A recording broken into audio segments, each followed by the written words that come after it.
All right. Is that you on there, Paul? Yes. Okay, let me make sure my screen can share okay here.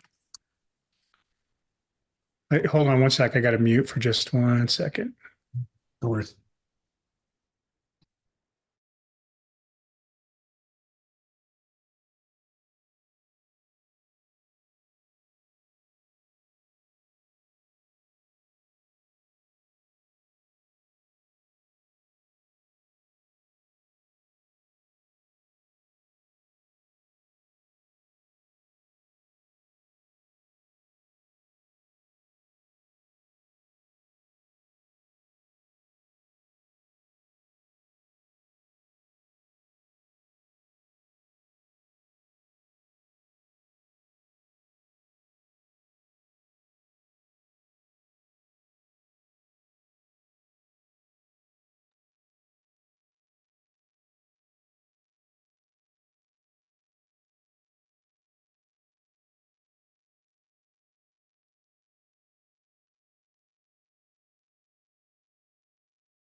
Do you want me to let everybody in? Um, I yeah, guess, that'd be great. yes, let everybody. Yeah, yeah, all good. Okay.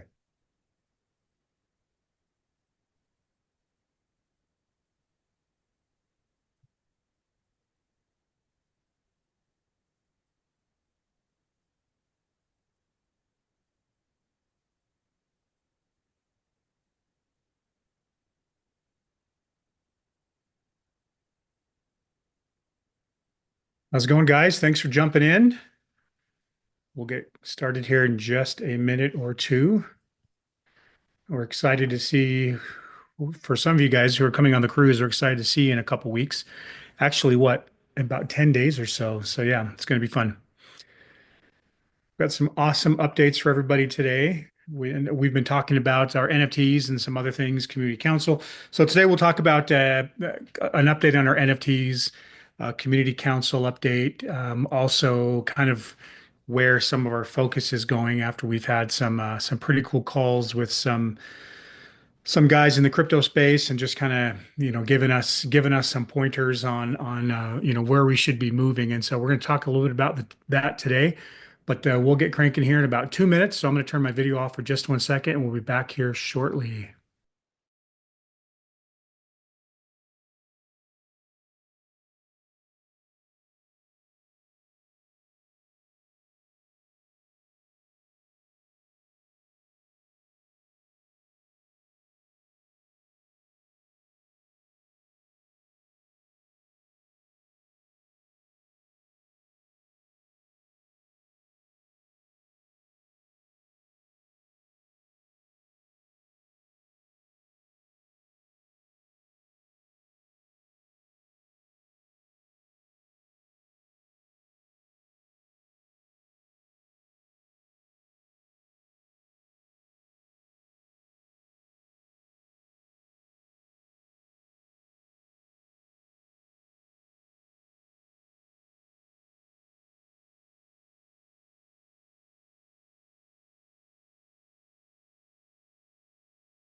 All right. I think I stopped sharing, right, Paul? Can you see my screen anymore?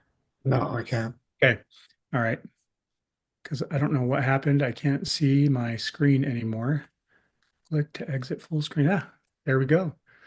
All right, 12 o'clock, right on the dot. We're just going to go ahead and get started here.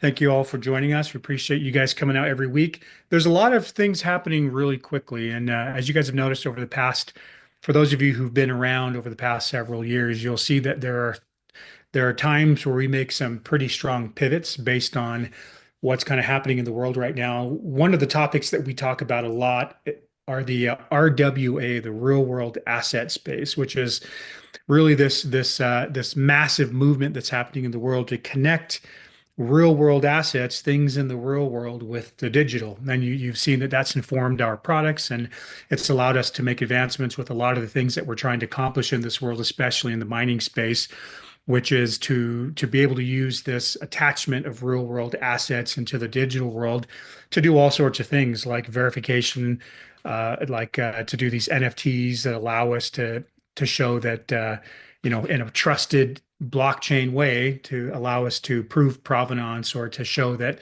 mines are acting ethical. And so as this the phrase that's been used is, kind of follow the hockey puck, right? We're looking at where the big movements are in the RWA space, and the tech that we have built out and the things that we've been doing for the past few years make it sometimes there's kind of a no-brainer when it's time for us to pivot. And so we're not making any sort of pivot because these are products we've already built out, and everything that we talk about or that we're going to talk about is already on the roadmap. But sometimes we take that roadmap and we just kind of change the order of things. And so we're not adding anything new, but we do want to talk a little bit about some of these exciting things that are happening, leveraging certain relationships that we have to really meet market need and market demand.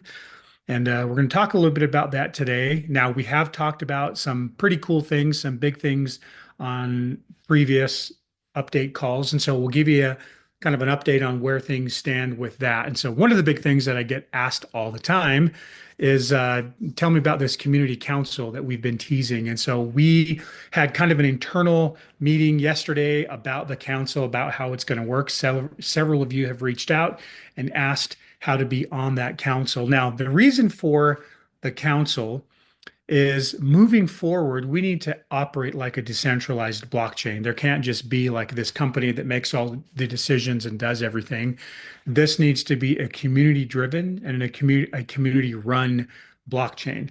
So even Element United DAO LLC has been dissolved, and all the ownership and shares have been pushed out into the community, for lack of a better explanation. But there is no more central ownership. I do not own any of the company. I was a majority owner of the company. I don't own that anymore. There's no other entity or anyone individual that owns the company. It's all been decentralized into the community. And we'll explain a little bit how that works later as it becomes more, as revenues start coming in, we talk about how that gets spent. And obviously, there are people who make salaries and people who have to make decisions on products. And so there will be an entity that still, runs things, but a lot of the major decisions and things this has to be community driven. And so what we're doing when we build our Element Community Councils, we're looking for people that have skill sets that can help us. We're looking for people with mining connections, with crypto connections, with finance connections, with sales connections, so that this can truly be run by the community. And we will have weekly community meetings. In the beginning, it'll be weekly, and then we can, spread it out. So let's just say we have a community of, 50 or 60 people.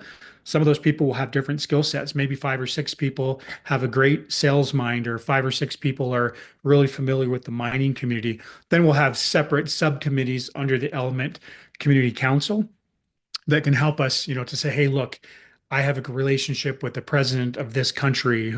Maybe we can go do some tokenization. So a lot of really exciting things happening on the community council side.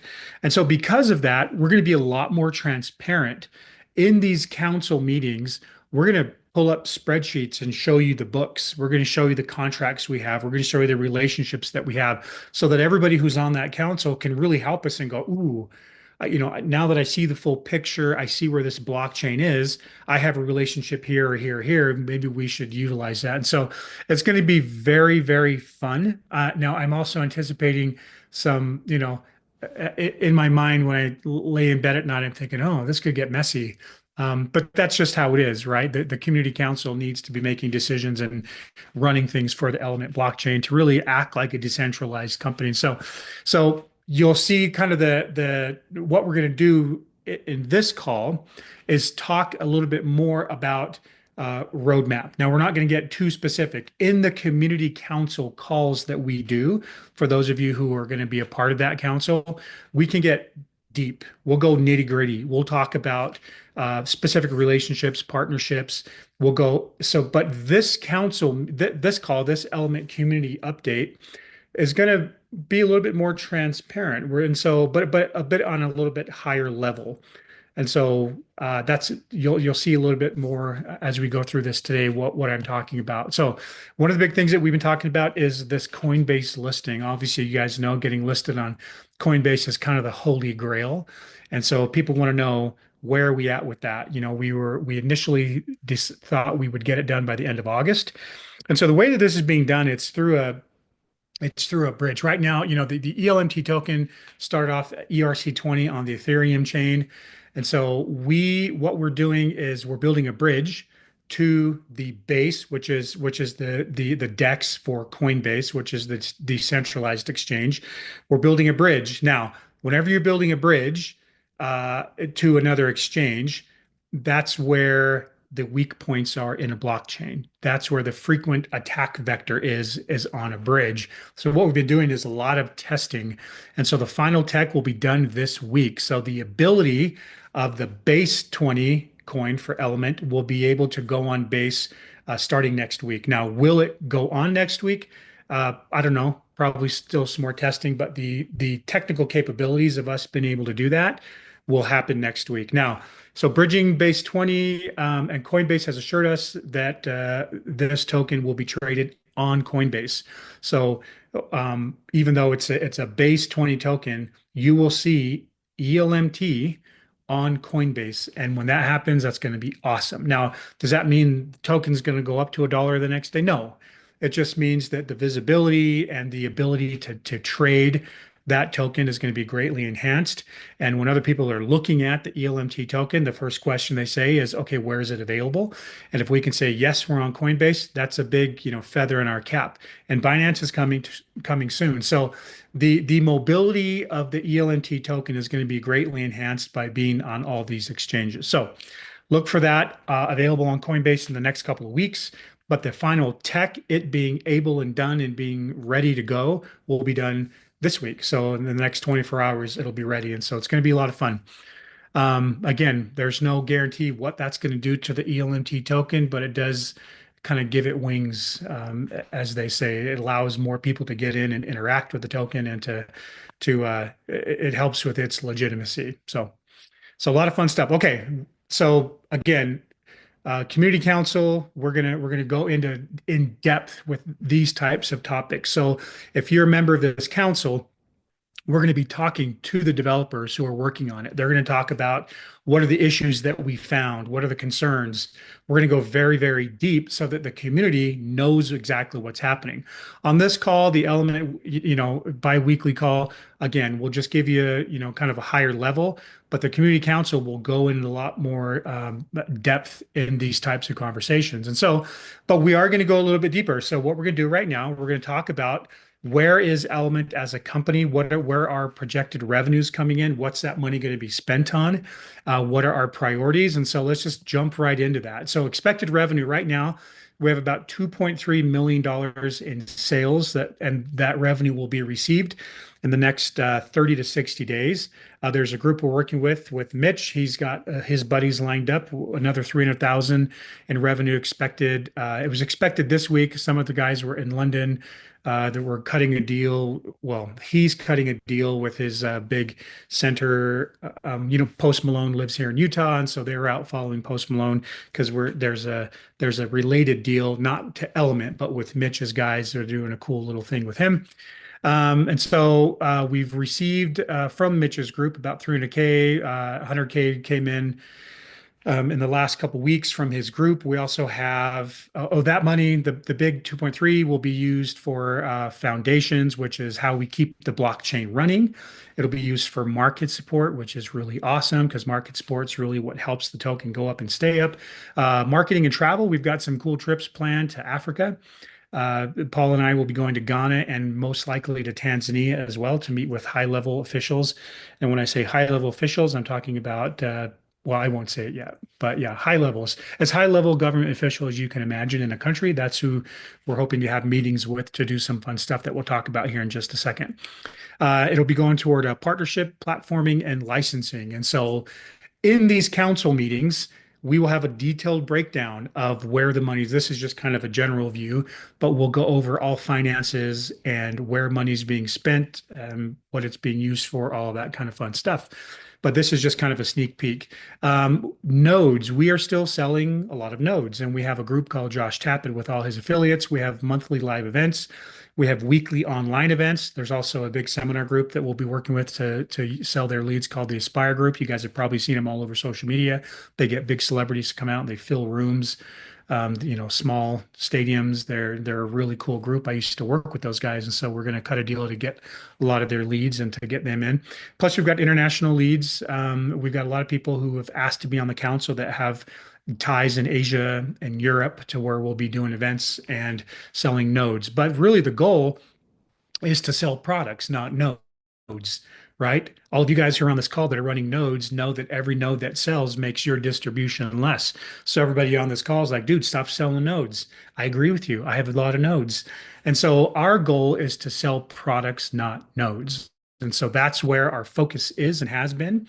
And so we're going to talk a little bit about these products and how we can have, we're in a really unique position, right? Because so many of our product offerings are B2B, right? People that buy carbon credits aren't usually individuals, even though we allow for individuals to buy carbon credits through offset. But a lot of the carbon credits, that's B2B. A lot of some of the NFT products we have, like our mining certification, are B2B. And so we're going to talk about those briefly, the NFT products that we have. And so we have been working hard on our NFT collections. Now, NFTs aren't pictures of monkeys anymore, right? NFTs have utility. NFTs are very broad and actually serve a purpose now. Because an NFT, it's not just a piece of art anymore. It can be used for verification, for tracking. There's an NFT can basically be used for anything. And so, as you guys know, one of the first things that we're trying to do is to clean up the mining world. And how do we prove to the world that a mine is mining ethically? Well, our Straya program, which is an NFT that helps to certify a mine, allows us to sell these certification NFTs, provided that a mine meets certain criteria. And then we sell them an NFT so that the world can see this mine is ethical. So if I'm Tesla or if I'm another company that's buying products for my iPhones or cars or whatever it might be, I need to know, because my consumers demand it, that we're buying ethically. Well, how do you trust that? How do you do it? Well, that's what an NFT is for. An NFT that's on chain that can prove that a mine has met certain criteria. um, that's a valuable service. That's a valuable NFT. And so we are verifying and certifying mines so that the products that they mine, like cobalt and gold and silver and tantalum and you name it, everything that goes into our phones and computers and cars and our batteries, is mined ethically. Now, you go, okay, that's great, Scott, but how does that make the company money? Well, the Strya NFT is so first we've identified the first 120. It's actually more like 150 mines that we're bringing on board to be a part of this certification model. And phase one basically is a pledge. They're pledging that they're going to take the steps that they need to become ethical. Now, a lot of them are already ethical based on our standards, but we want to make this easy for these companies to jump in. We want every mine on Earth to say, yes, I want this Element Strya NFT to prove to the world that I'm ethical. Okay. And so but this NFT has a time limit on it. It's a 12-month time limit, and they have to renew this NFT. So we're gonna be like good little drug dealers and give them the first hit for free. We're gonna ethically certify them. They're gonna get a badge on their website that says I am ethically certified through Strya. And then they're going to be on a registry that we're building that shows that they are one of the good guys. And then once we create this registry, they have to renew their NFT next year between 15, about 10 to $15,000.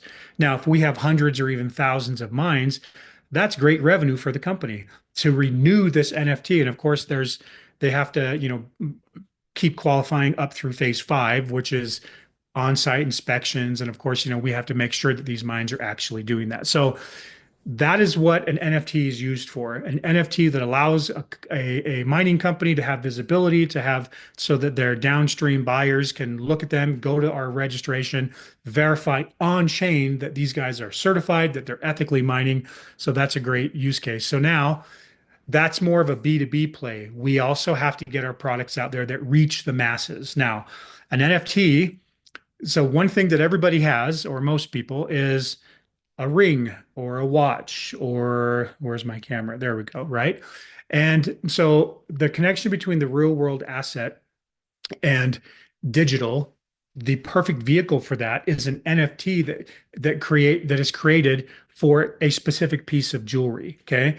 So you just have to have ways to attach the digital to the real world asset. So a lot of rings on the diamond, if you have a diamond, have what's called an RFID engraven on the diamond. That's a great way to attach a real world asset, or a watch has a serial number. You can attach a piece of jewelry to an NFT. And the goal of that is to do three things. Number one, to show that your piece of jewelry, that the gold and the diamonds were harvested ethically, right? So we're proving provenance, or we're proving the history of where that watch and all its components came from, where that diamond came from. Make sure it's not a blood diamond, okay? So we address the past. You need to know that NFT needs to certify and verify that this is an ethical piece of jewelry, right? Next, the present. This NFT needs to attach you to this ring in the present. It needs to show that right now you are the owner of this. Here's the warranty information. Here is the insurance information. The NFT can hold all of that information.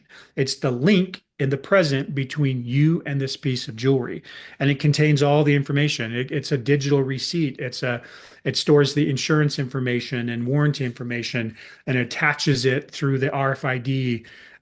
So it attaches it directly to you. But what this NFT also can do, and this is kind of the twist that we just added, is to preserve not just the history of it, but into the future, your story. Most people that have a ring or a wedding ring have a cool story behind it. Now, some of the most valuable stories that I have, or I know, have been passed down, from my mom told me the story about how my dad proposed, or even with my wedding ring, like, when I was dating my wife, she would just send me this picture of this ring before I had proposed. And so what we're doing now is that story is a part of the NFT. You tell your love story, how you fell in love. You tell maybe this ring was passed down from an ancestor, and they have a cool history of that ring. Now that story is part of the NFT.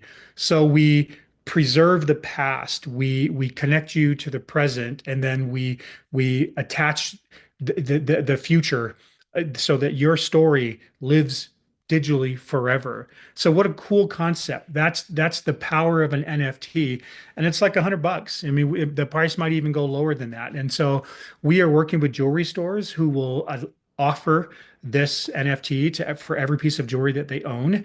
And there's even ways that we can attach very short videos to this NFT. Maybe it's a video of your grandma telling her story, and then she dies, but this is preserved forever. So very cool ways for us to market this heirloom NFT. Now, most people have more than one piece of jewelry. And so we are creating a digital jewelry box so that you can store up to 10 pieces of jewelry that have their own unique NFT in this digital jewelry box. And of course, we'll sell it at a discount. Instead of buying one NFT for $100, you buy the jewelry box, and we'll allow you to create 10 NFTs for 800. And now we can go and tell this story to the masses. We can allow everybody with an affordable product to create an NFT and store it in their digital jewelry box. And so this is how we can really reach the masses. And it's the most personal and visual way to attach a real world asset to the blockchain because this is where everything is moving. And so we're really excited about this. And you'll start to see marketing campaigns around how to reach the masses and how to get everybody, so maybe some of our council members, two of our council members own jewelry stores. There are two partners, and we hope to get more council members with jewelry store connections so that we can go in and say, you should be offering every one of your customers this NFT with every piece of jewelry that they buy. And so, of course, you guys know, our relationship with 250, but we're moving into the digital world. If you look at this picture here, Paul made this, and you can see me down there, sitting down with my gold pan, looking up at what this old man has found.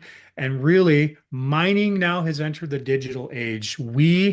The days of just gold mining, with a pan and pulling gold up out of the earth. Of course, we're not trying to stop all gold mining. That will always continue, but there's a new dawn, there's a new age of us moving into the digital age to where we don't have to pull the gold up out of the ground anymore. We can digitize it in the ground. And so the tokenization of in-ground assets. So if we're digitizing a ring, basically digitizing a whole gold mine is the same process. We can digitize oil, jade, you name it. Anything that's in the ground can now be digitized and tokenized. And so what that means is, let's just say there's a guy that owns a gold mine. He doesn't have the money to start mining it, but he wants to raise money. And so what he can do is he can tokenize the in-ground assets. So the token is backed and supported by the gold in the ground. And that can be a way for him to go sell tokens so that now he can raise the money to start mining. And when he mines the gold, the person who has the token can swap the token for physical gold.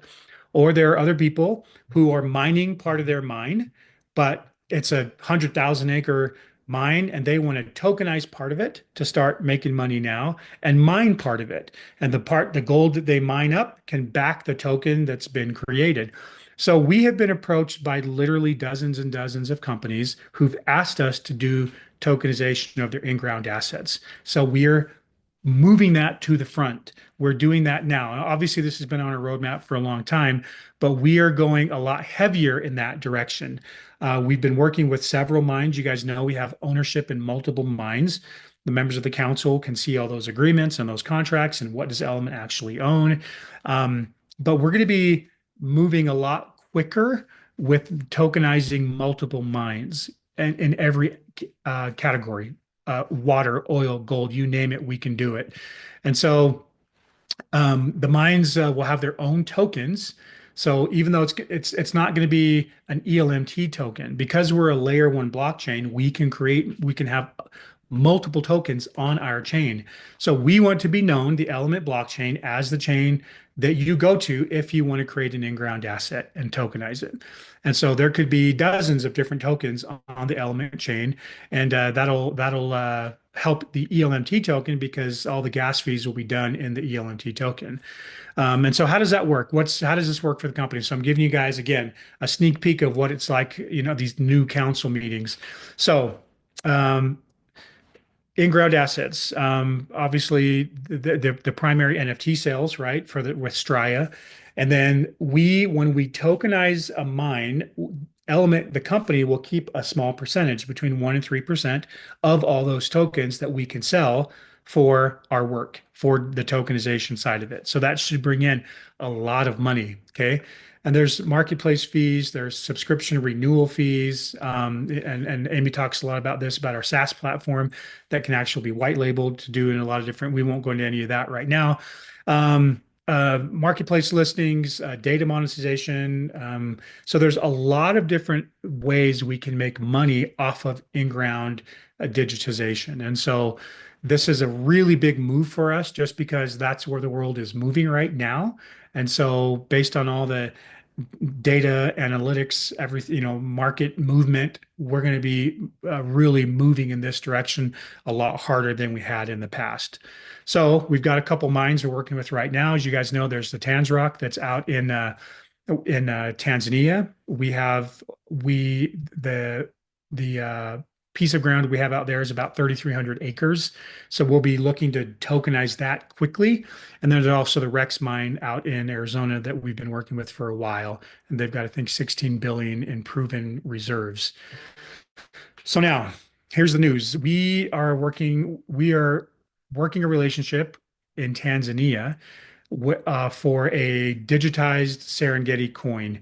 There have been rumors that they might be mining the Serengeti because there's a whole bunch of gold under the Serengeti, and people are kind of up in arms about it. And so, what we are going to be proposing to the government is to mine the Serengeti digitally, keep the asset in the ground so that the giraffes and the lions have a safe place to live, but that we create a digital token that will bring in a lot of people who want to help preserve the Serengeti, and it'll create a great revenue source for Tanzania. The big issue in Tanzania right now is that most of the mining is done by foreign companies and foreign individuals, mostly from China.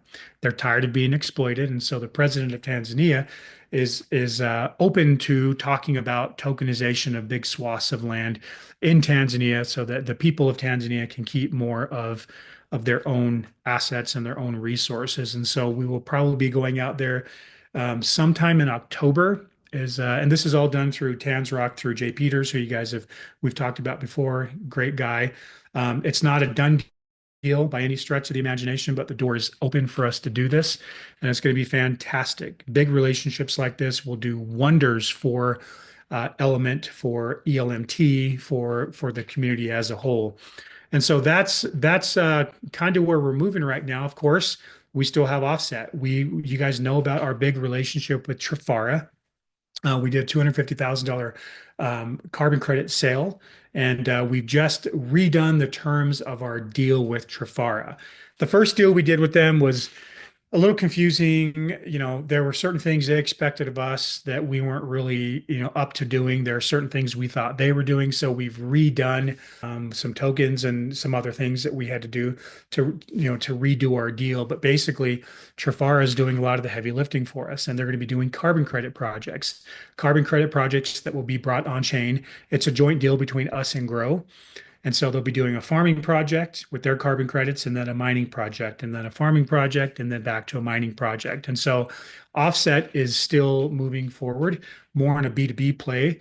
Of course, there's still the subscription model that we have where people can offset their own personal carbon footprint with our B2C play, but that's where we're at with that. So that's the kind of a flying at 30,000 square feet updated roadmap of where we're going. A B2B play, a couple B2B plays, a B2C offer, all in the NFT world. But man, the RWA and the tokenization, it is where we're heading, and we're heading there fast. And so we're going to be doing our first community council. I believe it is next week. We might push it, and then there's that company cruise that everybody's going on. So it might be the first Tuesday after the cruise. But I think they were actually moving it to a Wednesday. We'll have the dates for you. Some of you guys have reached out and asked to be a part of that council. And so there'll be a questionnaire we're going to start sending out. Yeah, What I'll jump in, Scott. Yep. Yeah, soon we'll be sending out an email to kind of give you some more information about how to more about the council, what it entails, and also a link to if you do want to apply for it, then that link will be in the email. And yeah, Yeah. And if you have a specific skill set or know somebody with a skill set, whether it's, mining or tokenomics or sales, let us know. We're looking for people that can help steer the direction of what we believe is probably the best blockchain project on earth because of the reach that we have, the scope, the problems we're solving, and we want the community to turn this into the greatest blockchain project on earth. We have too many cool things. We have too many too much opportunity to keep it to our small group. We have to turn the community loose, and the community can do things that we can't. The community can do things with the token. The community can get out there and start talking to, if you know, influencers, if you know people that like this should all be community led. And so we are going to put together the best members of the community that have connections in every field that we need. And let's take this to the world. It is time. And so a lot of really fun things happening, behind the scenes. And again, everything has to come out from behind the scenes. No more vague, hey, this is what we're working on. Everything needs to be open and public with the community. And we want the community coming in and going, oh, we should be doing this, or I've got a guy doing this, or I'm going to start a group, on Discord, or I'm going to, start a Twitter group. That's what we need. And it's time for us to start thinking in those terms where everybody gets to participate. And of course, there's some things we can do for you for participation as well. But really, let's get the world just out there screaming element and letting people know what we're doing and what we're accomplishing and that's how this is going to be successful. So, anyone from the Element team, do you have anything else you want to jump in and add before we end? Okay. If not, thank you. We appreciate you. Our numbers are going up. We've got quite a few people on today. We appreciate you. Your support means everything to us. And now we get to ask you for your advice and your opinions and what you feel the direction should be. And that's really where this gets fun. So thank you guys for attending, and we will see you on the next call. But look for information on the council for those of you who have reached out already and asked to be a part of the council.